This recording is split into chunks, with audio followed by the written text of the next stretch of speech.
ہم نے تجھے سب کچھ عطا کر دیا. انا اعطیناک الکوثر. الکوثر خود کلمہ الکوثر کا کوئی اور ترجمہ ممکن نہیں ہے. اور جب آپ لفظ الکوثر کہتے ہیں تو کسی خاص صفت کا رنگ ابھر کے سامنے نہیں آتا. توجہ رکھیے گا. 2 کلمات عرض کر رہا ہوں، بس توجہ رکھیے گا. حق سبحانہ و تعالیٰ کا جو نام ہے، اسم ذات کہا جاتا ہے اسے، وہ کیا ہے؟ اللہ. اس کے علاوہ اللہ کے بہت سے اور نام ہیں. الرحمن، الرحیم، الکریم، الرؤوف، الودود، الرزاق، بہت سے نام ہیں نا. ایک فہرست 99 ناموں کی ہے، ایک فہرست 1000 ناموں کی ہے، ایک فہرست 1001 ناموں کی ہے، ایک فہرست 4000 ناموں کی ہے. اللہ کے نام بہت ہیں. ہر نام میں کسی خاص صفت کا رنگ جھلکتا ہے. توجہ رکھیے گا عزیزان کرام. لیکن جب لفظ اللہ کہتے ہیں تو اس میں وہ تمام صفات اس طرح جذب ہو گئے ہیں کہ کسی ایک صفت کا رنگ ابھر کے سامنے نہیں آتا. جب اللہ کہتے ہیں تو کیا رحیم کے معنی سامنے آتے ہیں؟ جب اللہ کہتے ہیں تو کیا رازق کے معنی سامنے آتے ہیں؟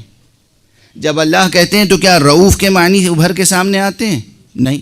جتنے بھی اسماء و صفات ہیں حق سبحانہ و تعالیٰ کے، سب جذب ہو گئے ہیں اس ایک کلمے میں، اور اس طرح جذب ہو گئے ہیں کہ کسی ایک صفت کا رنگ ابھر کے سامنے نہیں آتا. اللہ کہا، تمام صفات، تمام اسماء اس میں پوشیدہ ہیں، مگر کسی ایک اسم کا رنگ ابھر کے سامنے نہیں آتا. یعنی یہاں اندازہ ہوتا ہے کہ چونکہ ہر صفت حق، ذات حق میں ہر صفت کمال اپنے انتہائے کمال پر موجود ہے، تو ایک صفت دوسرے صفت پر غلبہ نہیں پا رہی ہے. یہاں پر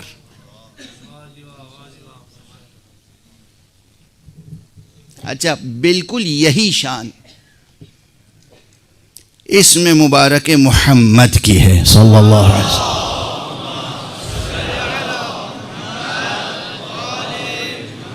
بالکل یہی شان اسم مبارک محمد کی ہے. محمد کے کیا معنی؟ جس کی تعریف کی گئی ہو. کس امر پہ تعریف کی گئی ہو؟ اس کے علم کی تعریف کی گئی ہو، اس کی شجاعت کی تعریف کی گئی ہو، اس کی سخاوت کی تعریف کی گئی ہو، اس کے صبر کی تعریف کی گئی ہو. جتنے بھی صفات ہو سکتے ہیں. بھائی کسی میں علم زیادہ ہے، آپ تعریف کریں، وہ بھی محمد. کسی میں شجاعت زیادہ ہے، آپ تعریف کریں، محمد.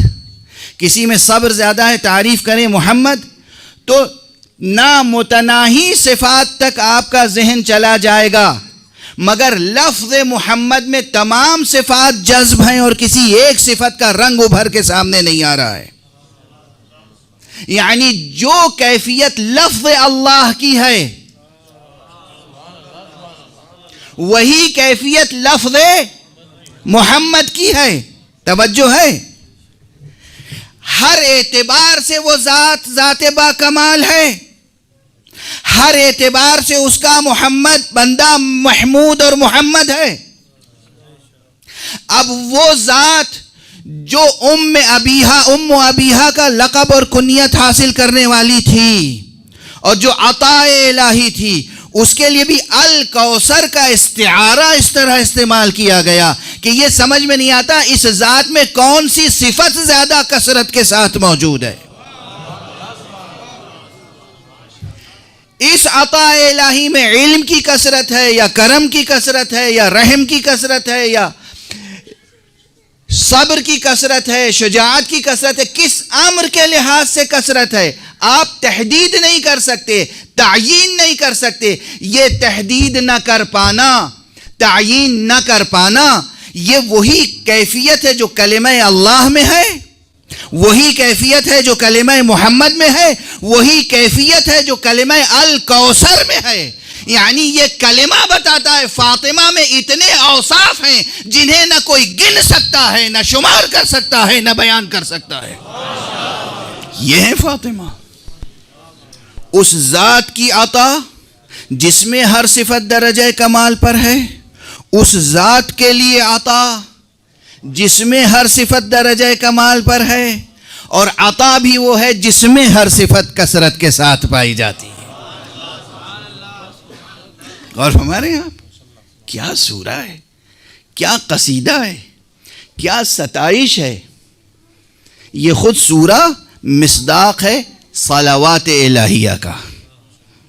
اللہ نے جو اپنے نبی کی اور اولاد نبی کی عطرت نبی کی ستائش کی ہے، ان ستائشوں میں سے ایک ستائش سورہ کوثر ہے۔